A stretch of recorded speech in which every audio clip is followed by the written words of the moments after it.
كاب 24 تنقل لكم الحدث بالصوت والصورة.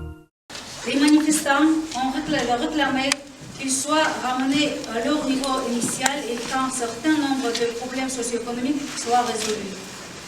Le gouvernement du Kazakhstan, suivant l'ordre du chef de l'État, a rapidement réagi aux revendications des citoyens, a repris des mesures pour réduire le prix de gaz, ayant en même temps introduit un moratoire sur l'augmentation des prix des produits alimentaires de base, du carburant et des services collectifs. Le but de conférence de presse au Maroc aujourd'hui, c'est malheureusement, à notre grand regret, c'est la situation grave qui se passe au Kazakhstan. Aujourd'hui, le 10 janvier, le président du Kazakhstan a déclaré que le jour de deuil national, parce que à partir de 2 janvier au Kazakhstan, ça commençait une manifestation en paix, mais après, les bandes terroristes ont utilisé cette démonstration. Il a fait une grave attaque terroristique au Kazakhstan, aux régions sud, c'est Almaty.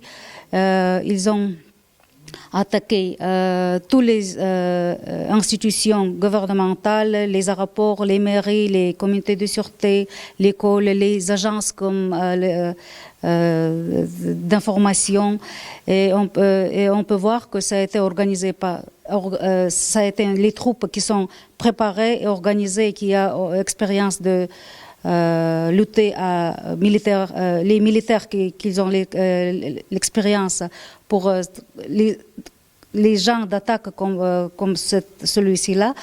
Et notre président a déclaré l'état d'urgence au Kazakhstan et invité les organisations du traité collectif de sûreté au Kazakhstan pour aider dans cette situation, parce que ça a été les terroristes étrangers. Et ça a été déjà, c'est pas la question de manifestation paix économique, ça a déjà été une attaque sur l'État, l'attaque à l'État, à notre sécurité, à notre pays et à notre citoyen.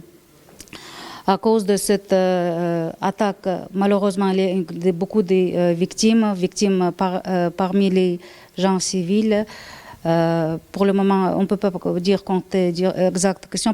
exact nombre, parce qu'au sud du Kazakhstan, dans la ville Almaty, où il y a se passe cette grave acte terroriste, encore il y a quelques points où la mission contre-terroriste continue au Kazakhstan, mais quand même la situation dans tous les pays, la situation est stable, le régime constitutionnel est établi, les peuples kazakhs soutiennent notre président dans toutes ces décisions qu'il a prises, parce qu'il a pris une très forte et très exacte attend les décisions qui a gardé l'État.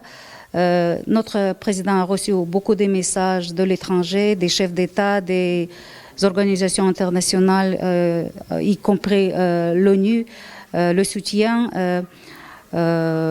pour notre peuple. Et même ici à Rabat, au Maroc, j'ai reçu beaucoup des messages marocain qui a téléphoné, qui a dit qu'il connaît le Kazakhstan comme un peuple de paix, et ils expriment leur soutien.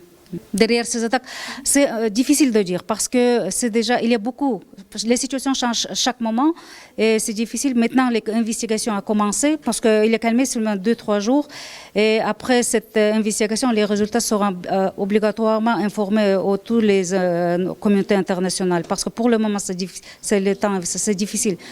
On ne peut pas dire exact ça, mais ce que c'est l'attaque et c'est organisé de l'extérieur, c'est déjà confirmé par nos organes compétents.